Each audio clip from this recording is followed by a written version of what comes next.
इसका मतलब है कि तुम्हें अपने चेला के ऊपर घमंड हो गया। चेला हमारा है, 100 का 1000 करेगा, तुम्हें क्या दिक्कत? तुम अपनी परेशानी में बताओ।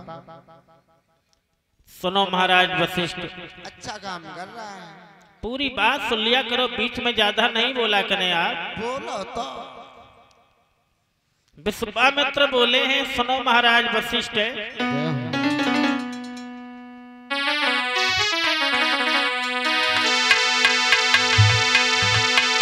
हर सत होता है सत्य होता है, पर सीमा सबकी रहती है, सीमा सबकी रहती है, सावन भादों के दिन पर के नदियाँ भी चढ़ कर बहती है।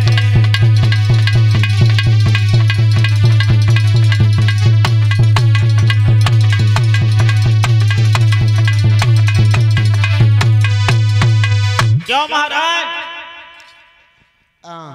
एक दिन वो आता है जो सावन भादों के महीने में नदी का पानी बाहर निकलने लगता है, और एक दिन वो आता है जो नदी में पानी पीने के लिए पक्षी भी तरसते हैं।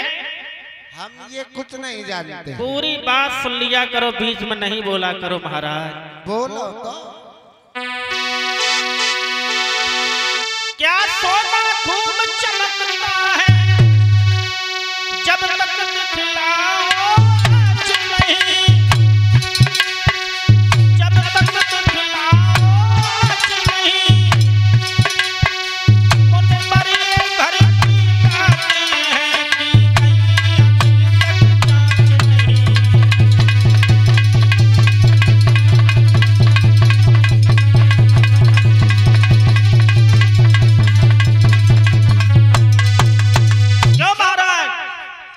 सोने की पहचान तभी होती है जब सोने को अग्नि में तपाया जाता है, और इसी तरह से तुम्हारे शिष्य की पहचान तब होगी जब हम उसको परीक्षा में तपाएंगे। महाराज, तुम्हारा क्या विचार है? हमें विश्वास है अपने चेला पे, नाज है कि वो कभी झुक नहीं सकता है, कभी परास्त नहीं हो सकता है। ये भी आपको भरोसा है? क्यों नहीं? हमारा तो कोई चेला बात है। नहीं, एक बात और हमें बता दीजिए। हमारा चेला है ना। क्या मैं आपके शिष्य की जांच कर सकता हूँ?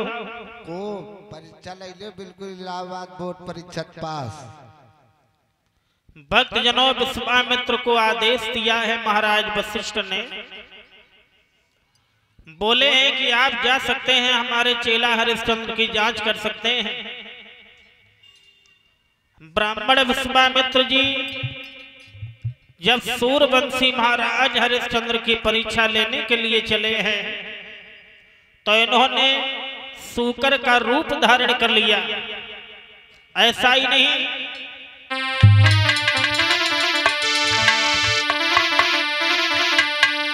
हरे लीन हो सूकर रूप बनाई,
भक्तजनों, ब्राह्मण विश्वामित्र जो थे उन्होंने अपना रूप ही बदल लिया और इन्होंने सूकर का रूप धारण किया, हरिश्चंद्र के फूलबाग में प्रवेश किया है।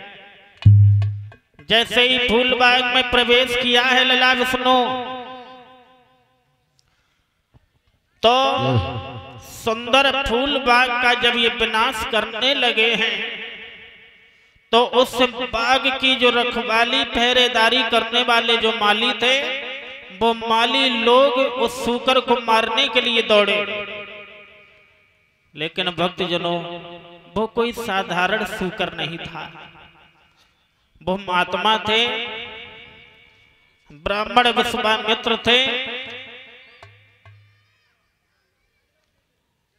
तो आगे बढ़ करके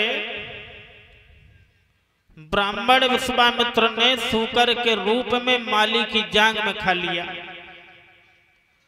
और माली जो था वो रोता हुआ हरिश्चंद्र के करीब पहुंचा है।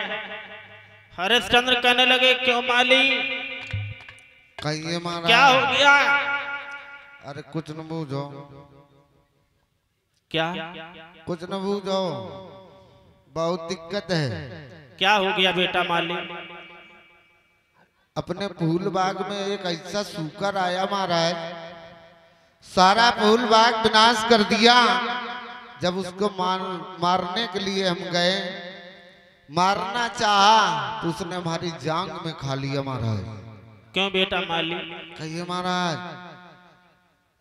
जब सूकर हमारे फूल बाग का विनाश कर रहा था तो उस समय तुम सब लोग कहां सो रहे थे? नहीं, हम तो यहीं थे। कहां थे? वहीं थे। फिर उस सूकर ने हमारे फूल बाग का विनाश कैसे कर दिया है? अब क्या बताएं महाराज। तो ये बताओ, तुम रो क्यों रहे हो? अरे बड़ी दर्द हो रही है। दर्द हो रही? अरे क्या हो गया? सही बता रहे, बड़ी तकलीफ। अरे मैं पूछ रहा हूँ क्या हो गया तुम्हें? तुम कह रहे हो क्या होगा, हम उठे बैठे नहीं पा रहे। मतलब?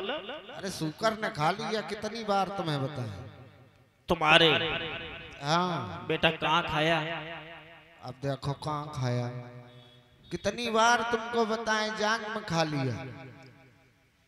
बेटा तुम बेटा, कोई बात नहीं, वो पशु है और तुम इंसान हो। तुम बेटा बेटा कर रहे हो, भाई तो दम निकली जा रही। तो तुम्हारा विचार क्या है बेटा? चलो उसको मारो चल के। नहीं, समय देखिए कितना हुआ है।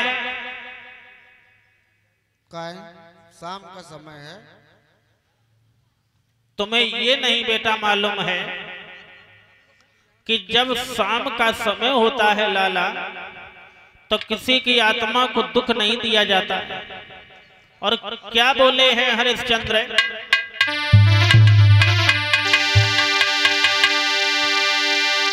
अरे जब होए शाम को बात रे,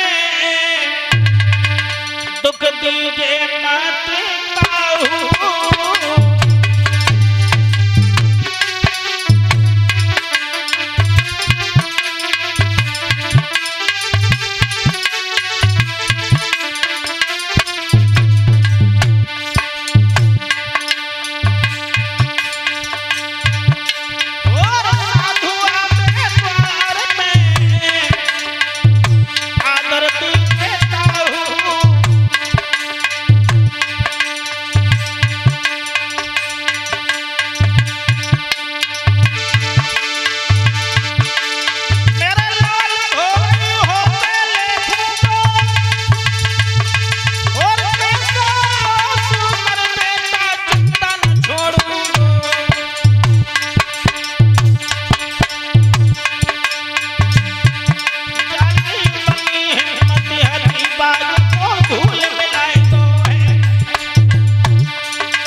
हरिश्चंद्र कहने लगे, बेटा माली,